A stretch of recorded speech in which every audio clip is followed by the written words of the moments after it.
और बड़ी खबर अलवर से, जहां पीएनबी बैंक के एटीएम में लूट की वारदात की कोशिश की गई। एटीएम मशीन उखाड़ कर बदमाश ले गए। गैस कटर से एटीएम मशीन को काटा। एटीएम में 7 लाख रुपए कैश थे। पुलिस अब बदमाशों की तलाश कर रही है। बड़ी खबर अलवर से, अलवर में पीएनबी बैंक के एटीएम में लूट। एटीएम मशीन को ही बदमाश अपने साथ उखाड़ कर ले गए। मशीन को गैस कटर से काटा और फिर उसे अपने साथ ले गए। 7 लाख रुपए इस एटीएम मशीन में बताए जा रहे हैं। बड़ी खबर अलवर से, पुलिस को सूचना दी गई। जो सूचना मिली है मेरे को 12 से 1 के बीच में, 12 बजे करीब चोर आए होंगे और घंटा भर लगा होगा मेरे हिसाब से वारदात को जो किया ना उन्होंने, और जो अपन ने जांच पड़ताल करी उसके आधार पर लग रहा है घंटा भर लगा होगा उनको। तो कितने रुपए थे उसमें?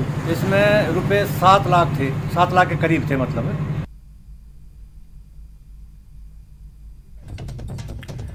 राजेंद्र मेरे सहयोगी अलवर से फोन लाइन पर जुड़ गए हैं। राजेंद्र, क्या है पूरा मामला, किस तरह से इस वारदात को अंजाम दिया गया? जी सुमित, ये अलवर जिले के लक्ष्मणगढ़ थाना क्षेत्र का मौरा मामला है, जहां पर लक्ष्मणगढ़ थाने से करीब 3 किलोमीटर दूर मौजपुर गांव है। उस गांव में एटीएम मशीन लगी हुई थी। पीएनबी बैंक की एटीएम मशीन में देर रात करीब 1 से 2 बजे के बीच में बदमाशों के द्वारा एटीएम मशीन को काट करके गैस कटर से उसके बाद उसमें को उठा करके ले गए। उसके बाद किसी राहगीर के द्वारा रुक करके उसमें से पैसे निकालने के लिए जब वो गया तो उसे पता लगा कि एटीएम नहीं है, तो उसके द्वारा वहां आसपास लोगों को सूचना दी गई, बैंक मैनेजर और पुलिस को सूचना दी गई। तब 2 बजे के करीब पुलिस गई और उसके बाद जिले भर में नाकाबंदी करवाई गई, लेकिन अभी तक कोई सुराग किसी तरीके का नहीं लग पाया है। सीसीटीवी फुटेज को खंगालने की कोशिश की जा रही है, लेकिन जो बदमाश है उनके द्वारा स्प्रे कैमरे पर, जो सीसीटीवी का कैमरा बाहर लगा हुआ था, उस पे स्प्रे छिड़क दिया गया था, जिसकी वजह से बहुत ज्यादा पुलिस की कार्यशैली पर तो सवाल उठाएगी ना ये पूरी वारदात। क्या पुलिस की गश्त वहां पर नहीं होती? किस तरह का ये इलाका है? बदमाश आते हैं, आराम से एटीएम मशीन को ही उखाड़ कर ले जाते हैं। पुलिस क्या कर रही थी? जी, अलवर जिले में हर साल इस तरीके की वारदात लगातार सामने आती रहती हैं। एटीएम को उखाड़ कर ले जाने की, और उसके बाद इस तरीके की कई बार बैंक अधिकारियों से भी बातचीत की जाती है, लेकिन पुलिस की जो नाकाबंदी है वो कहीं कहीं सवालों के घेरे में होती है। बैंक पे कोई गार्ड उस समय घटना के समय मौजूद नहीं था, बैंक की भी लापरवाही सामने आती है। तो कहीं न कहीं पुलिस और बैंक के दोनों की लापरवाही इस पूरे घटनाक्रम में सामने आती है। दावे बहुत किए जाते हैं कि एटीएमओ की हर 2 घंटे में पुलिस की जो टीम है वो जाकर के जांच करती है, और जो बीट कांस्टेबल होता है वो अपने जिम्मेदारी कौन लेगा? 7 लाख का कैश था राजेंद्र, 7 लाख छोटी रकम नहीं होती है। बैंक प्रबंधन क्या कह रहा है? गार्ड तक मौजूद नहीं था एटीएम के बाहर। जी, बैंक मैनेजर से बात हुई, उनका कहना है कि रात को ये घटना हुई है और अब इसकी जांच करवा रहे हैं, लेकिन जांच के नाम पर कहीं न कहीं सुमित क्लीपापोती होती है। एटीएम के जो लगे होते हैं उनका सारा इंश्योरेंस किया हुआ होता है, इसलिए बैंक इसकी ज्यादा परवाह नहीं करती है। इसी तरीके के जो मामले होते हैं उसमें ज्यादातर यही मामले सामने आते हैं कि पूरा उसका इंश्योरेंस कराया हुआ होता है। जो कैश होता है वहाँ गार्ड ज्यादातर जो एटीएम है वहां पर मौजूद नहीं होते हैं, इसलिए ये वारदातें होती हैं। ठीक है, शुक्रिया राजेंद्र। राहत की बात यह है बैंक कर्मियों के लिए कम से कम की इंश्योरेंस करवा के रखते हैं, क्योंकि जानते हैं हम लोग काम चोरी करेंगे, हम लोग सुरक्षा गार्ड नहीं रखेंगे, वारदातें होंगी, तो अच्छा है इंश्योरेंस करवा कर रखें ताकि इस तरह की वारदातों से बचा जा सके।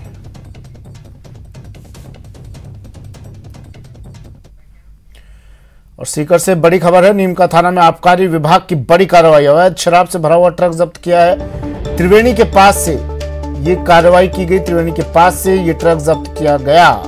मामले में आबकारी विभाग जुट गया है। खबर सीकर जिले से है, जहां नीमका थाना आबकारी विभाग ने अवैध शराब से भरा हुआ एक ट्रक जब्त किया है। सीआई आशुतोष बगड़िया ने जानकारी देते हुए बताया कि उन्हें मुखबिर से सूचना मिली थी, जिस पर अजीतगढ़ टोल नाके के पास नाकाबंदी करवाई गई।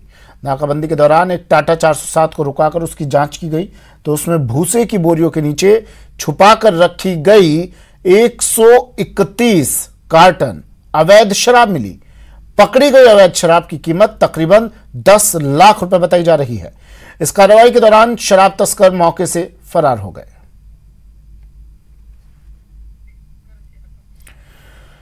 अशोक शर्मा सीकर से सहयोगी फोन लाइन पर जुड़ गए हैं। अशोक, अवैध शराब से भरा हुआ ट्रक जब्त, बड़ी कार्रवाई आबकारी विभाग की। आबकारी विभाग की बड़ी कार्रवाई है और ये अजीतगढ़ टोल नाके के पास उनको सूचना मिली थी मुखबिर से कि अवैध शराब से भरा हुआ ट्रक जा रहा है जिसमें हरियाणा में बिक्री योग्य शराब है, जिस पर नाकाबंदी करके कार्रवाई की गई थी और उसमें जो टाटा 407 था उसमें भूसे की बोरियां भर रखी थी और उसके नीचे छिपा के जो है ये शराब तस्करी करके ले जाई जा रही थी। जब पुलिस ने इसको पूरा चेक किया तब भूसे की बोरियों के नीचे से ये जो है 131 कार्टन जो है आबकारी विभाग को मिले। तकरीबन 10 लाख रुपए की कीमत इसकी बताई जा रही है। हालांकि जो टाटा 407 का जो ड्राइवर था वो मौका देखकर फरार हो गया वहां से, लेकिन आबकारी विभाग ने इस ट्रक को जब्त कर लिया है और पूरे मामले की जांच शुरू कर दी है। ठीक है, शुक्रिया अशोक तमाम जानकारी के लिए।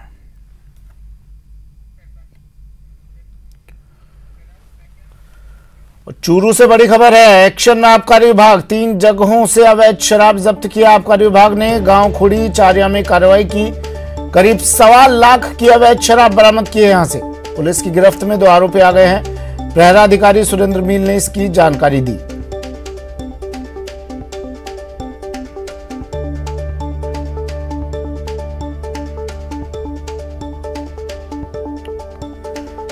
बड़ी खबर टीवी स्क्रीन पर, चूरू से आबकारी विभाग एक्शन में, बड़ी कार्रवाई आबकारी विभाग की, 3 जगहों से अवैध शराब जब्त। गांव खुड़ी चारिया में ये कार्रवाई की गई। 1.25 लाख की कीमत इस अवैध शराब की बताई जा रही है। 2 आरोपी अब पुलिस की गिरफ्त में, पुलिस के हत्थे चढ़ चुके हैं। इनसे पूछताछ पुलिस कर रही है। शराब के खिलाफ, अवैध शराब के खिलाफ पुलिस का, आबकारी विभाग का यह अभियान चलाया जा रहा था और इसी अभियान के तहत खुड़ी गांव में कार्रवाई की गई, अवैध शराब बरामद की गई।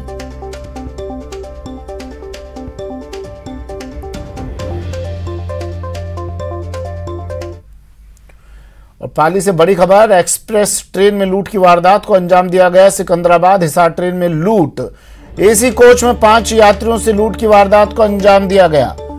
कुछ लोग आबू रोड से ट्रेन में चढ़े थे।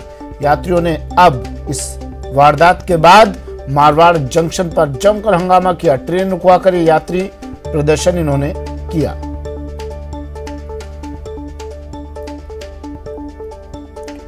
पाली में चलती ट्रेन में लूट की बड़ी वारदात हुई है। सिकंदराबाद हिसार एक्सप्रेस के एसी कोच में इस वारदात को अंजाम दिया गया है और अब इसके बाद यात्रियों ने ट्रेन रुकवाकर मारवाड़ स्टेशन पर जमकर हंगामा किया।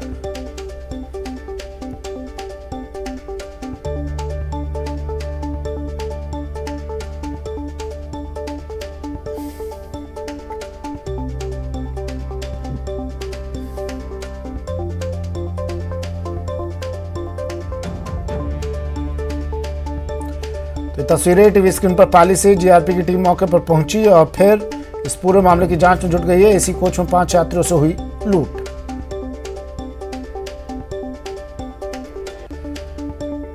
और अब बात शहर शहर आग के कहर की।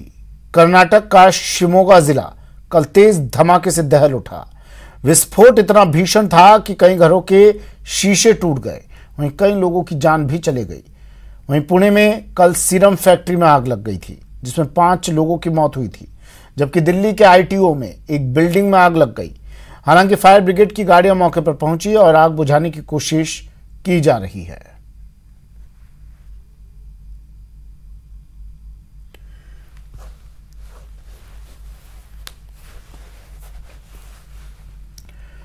तीन तस्वीरें, आग का कहर शहर शहर। बात दिल्ली की। दिल्ली के आईटीओ में एक बिल्डिंग में आग लग गई। घटना की सूचना मिलते ही फायर ब्रिगेड की 3 गाड़ियां मौके पर पहुंची और आग बुझाने की कोशिशें की जा रही हैं।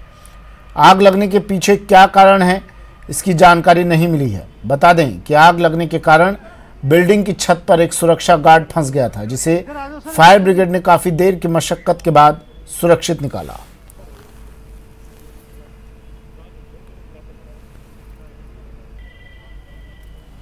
सर, मैं फायर वालों को जो है रास्ता दिखाने के लिए गया था, जैसे कि जो है धुआं एकदम से आया और मैं जो है टेरिस खोलते हुए मैं छत पे चला गया।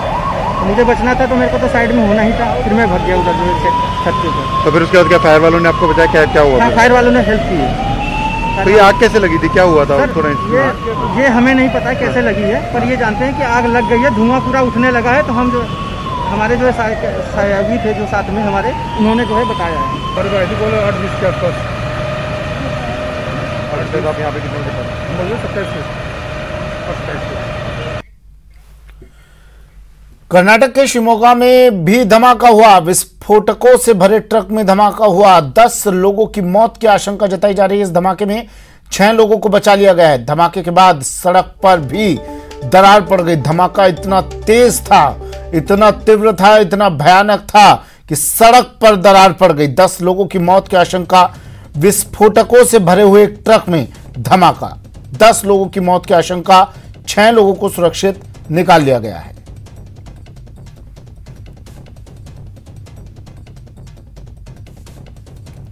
कर्नाटक के शिमोगा में यह धमाका हुआ।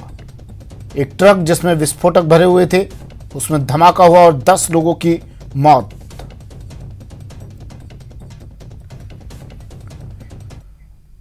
खबर मुंबई से। मुंबई में भी आग का तांडव। एक पार्किंग में भीषण आग लग गई और इसके बाद 2 बस और एक कार जलकर स्वाहा। फायर ब्रिगेड को सूचना दी गई। गाड़ियां मौके पर पहुंची और आग पर काबू पाया गया।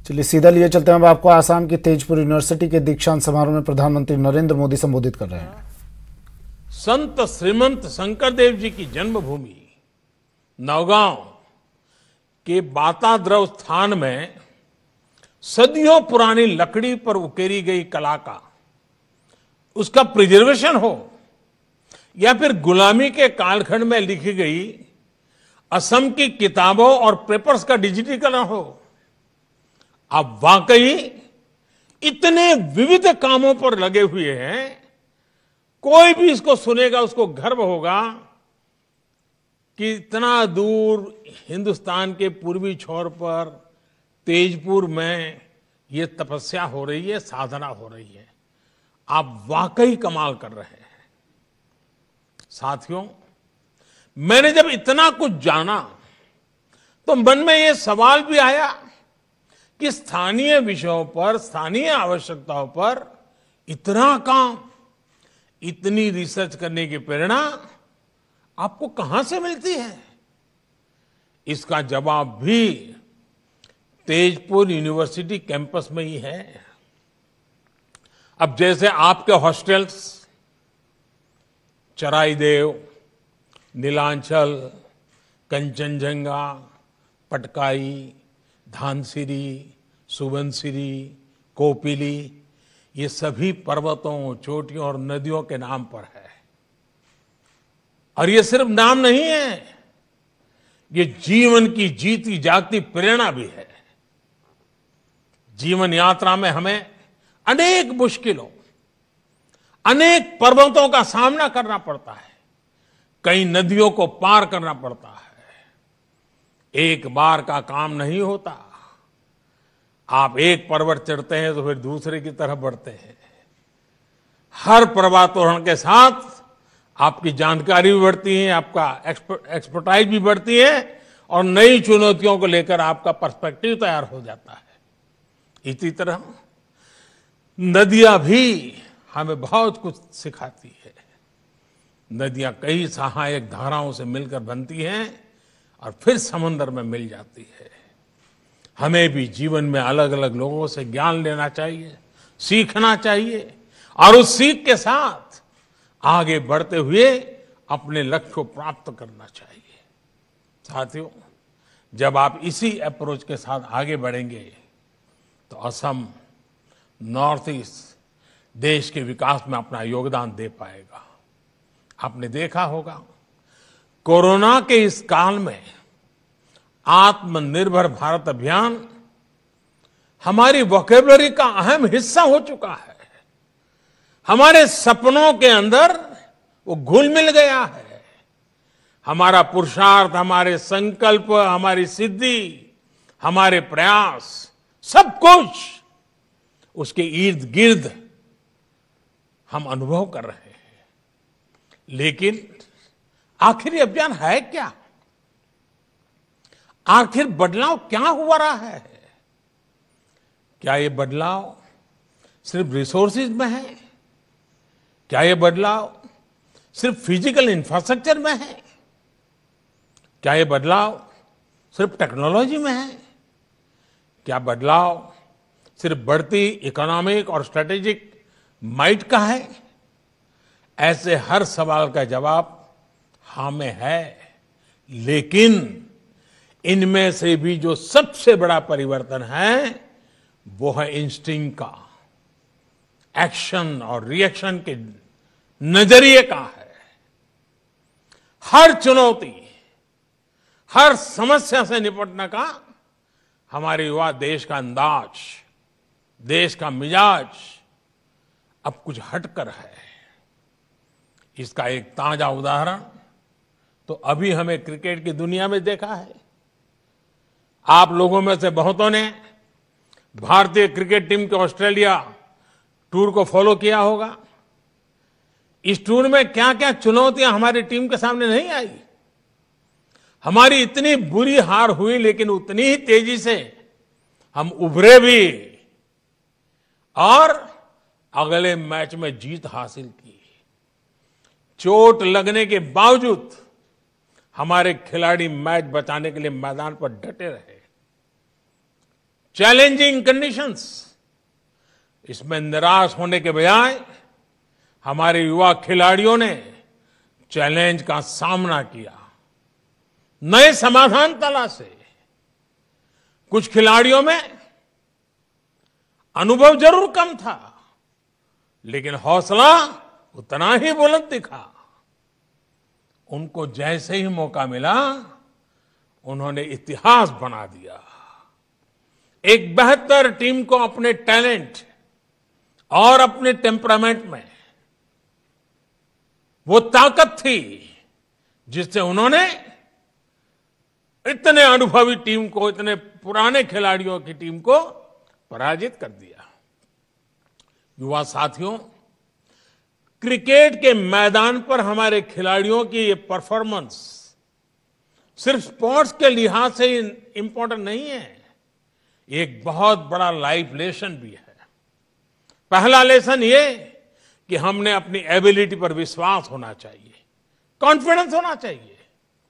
दूसरा लेसन हमारे माइंडसेट को लेकर है। हम अगर पॉजिटिव माइंडसेट से लेकर आगे बढ़ते हैं तो रिजल्ट भी पॉजिटिव ही आएगी। तीसरा और सबसे अहम लेसन, अगर आपके पास एक तरफ सेफ निकल जाने का ऑप्शन हो और दूसरी तरफ मुश्किल जीत का विकल्प हो, तो आपको विजय का ऑप्शन जरूर एक्सप्लोर करना चाहिए। अगर जीतने की कोशिश में कभी कभार असफलता भी हाथ लगे तो इसमें कोई नुकसान नहीं है। रिस्क लेने से, प्रयोग करने से डरना नहीं है। हमें प्रोएक्टिव और फियरलेस होना ही पड़ेगा। हमारे भीतर जो फेल्यूर का डर होता है, हम जो अननेसेसरी प्रेशर अपने ऊपर लेते हैं, उससे जब आप बाहर निकलेंगे तो फियरलेस बनकर उभरेंगे भी। साथियों, हौसले से भरा हुआ अपने लक्ष्यों के प्रति समर्पित भारत सिर्फ क्रिकेट की फील्ड पर दिखता है ऐसा नहीं है। आप भी तो इसी ही एक तस्वीर है। आप आत्मविश्वास से, सेल्फ कॉन्फिडेंस से भरे हैं। आप लीड से हटकर सोचने और चलने में डरते नहीं हैं। वक्त एक ब्रेक का है, लेकिन ब्रेक पर जाने से पहले बात नेटवर्क 18 की मुहिम संजीवनी की। कोविड-19 महामारी ने परस्पर निर्भरता की भावना को सुदृढ़ किया है, जिससे पूरा देश इस विपत्ति का एकजुट होकर मुकाबला कर सके। वैक्सीनेशन के ऐलान के बाद जरूरत होगी कि हम सभी अपना सर्वश्रेष्ठ योगदान दें, जिससे हम एक साथ वायरस को हराने की तरफ कदम बढ़ा सके। और नेटवर्क 18 इस मुहिम में हर कदम पर आपके साथ होगा। जब तक सभी सुरक्षित नहीं होते, तब तक कोई सुरक्षित नहीं होगा। इसी सोच के आधार पर हमारे कैंपेन संजीवनी का लक्ष्य ये सुनिश्चित करना है कि वैक्सीन पाना सभी भारतीयों का अधिकार है।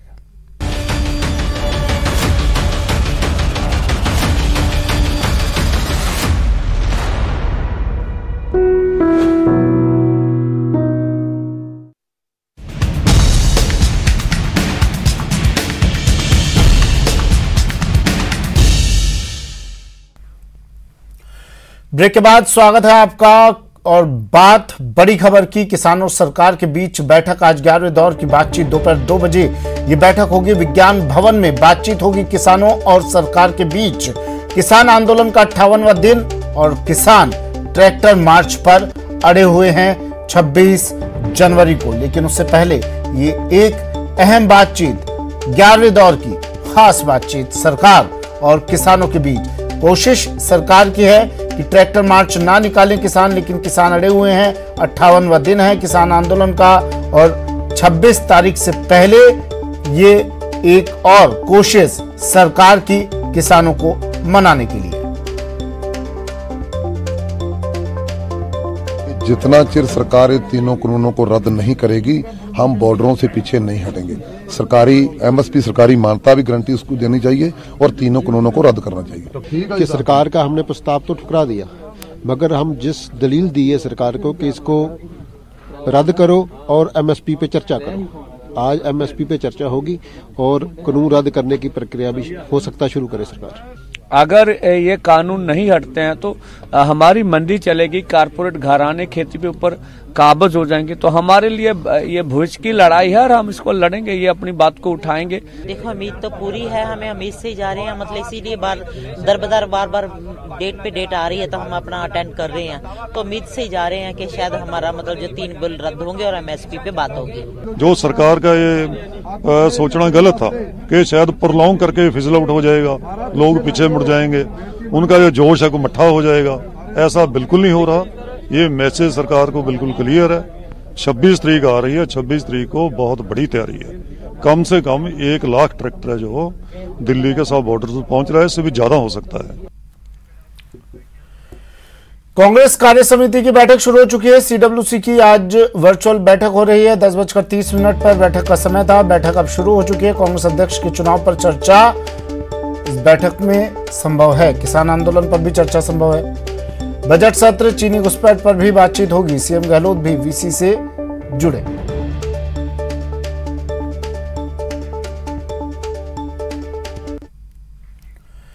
मुख्यमंत्री अशोक गहलोत का केरल दौरे की बात कर लेते हैं। आज शाम 5 बजे मुख्यमंत्री केरल जाएंगे। रात 8 बजे मुख्यमंत्री तिरुवनंतपुरम पहुंचेंगे। कल प्रवासी राजस्थानियों से मुख्यमंत्री यहां पहुंचकर मुलाकात करेंगे। केरल विधानसभा चुनाव के प्रभारी हैं मुख्यमंत्री अशोक गहलोत।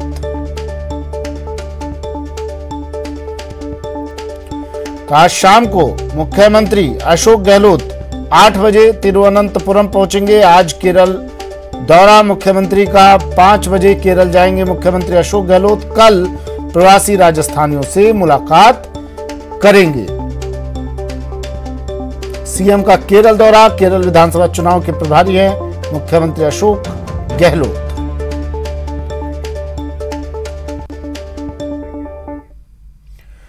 कोरोना वैक्सीनेशन की धीमी रफ्तार को तेज करने की कवायद की गई है। इसके लिए केंद्र सरकार ने कोविन ऐप के फीचर में अहम बदलाव किए हैं। इससे कैसे बढ़ेगा वैक्सीनेशन की रफ्तार, देखिए ये रिपोर्ट। कोरोना वैक्सीनेशन की बढ़ेगी रफ्तार, कोविन ऐप के फीचर में बदलाव। कोविन ऐप में बदलाव अच्छा है। उत्साह के साथ शुरू हुए कोरोना वैक्सीनेशन की रफ्तार धीमी पड़ने लगी है। अब केंद्र सरकार ने वैक्सीनेशन की मुहिम को परवान चढ़ाने के लिए कोविन ऐप के फीचर में अहम बदलाव किए हैं, जिससे अब अगर कोई लाभार्थी झिझक या किसी और वजह से तय तारीख पर वैक्सीन लगवाने नहीं पहुंचते हैं तो कोविन ऐप पर उसकी जगह दूसरे लाभार्थी का ऑन द स्पॉट रजिस्ट्रेशन कर टीकाकरण किया जा सकेगा।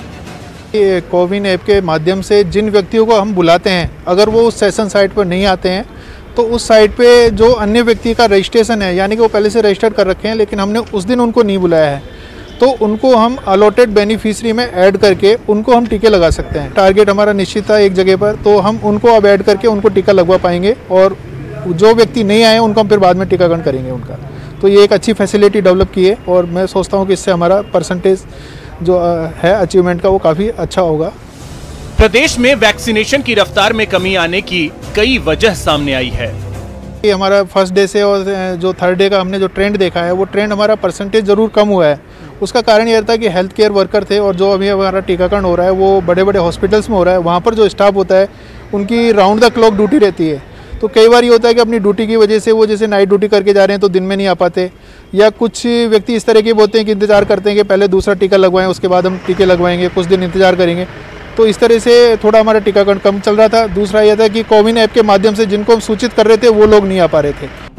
प्रदेश में 16, 18 और 19 जनवरी को हुए वैक्सीनेशन के आंकड़ों पर नजर डालें तो 3 दिन में 49,131 हेल्थ वर्कर्स को वैक्सीन लगाने का टारगेट तय किया गया था, लेकिन 32,379 लाभार्थियों का ही टीकाकरण हो पाया। हालांकि अजमेर, बूंदी, भीलवाड़ा जैसे कुछ जिलों में दूसरे जिलों के मुकाबले ज्यादा टीकाकरण हुआ है, लेकिन जयपुर में 19 जनवरी को महज 28% ही वैक्सीनेशन हुआ। लेकिन अब कोविन ऐप में हुए बदलाव से उम्मीद है कि वैक्सीनेशन की मुहिम परवान चढ़ेगी। न्यूज़ 18 राजस्थान के लिए जयपुर से सौरभ गृहस्थी की रिपोर्ट। फिलहाल इतना ही, दीजिए इजाजत, नमस्कार।